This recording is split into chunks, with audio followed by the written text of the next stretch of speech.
Ahojte, volám sa Jozef, sme na cyklovačke v Smoleniciach a tuto sú také tie prístrežky na táborovanie.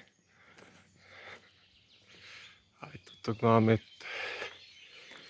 taký vysoký, tuto sú lavičky, konajú sa koncerty. Niekedy tuto býva pódium. Odporúčam sem prísť, založiť oheň. Tu není možné na vlastnú päsť. Ako iste vidíte, za poplatok. Tu sa musíte evidovať. Takže toľko k tomu. Ale odporúčam toto pekné miesto.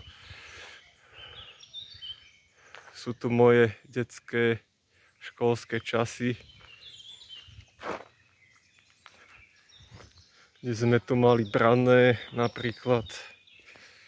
Takže toto je to ohnisko, tak toľko k tomu. Ďakujem za lajky, odbery. Ak ma ďalej podporíte v tomto, tak môžem natáčať ďalšie vašou podporou a motiváciou. Tak moc vám ďakujem a majte sa krásne. Čaute.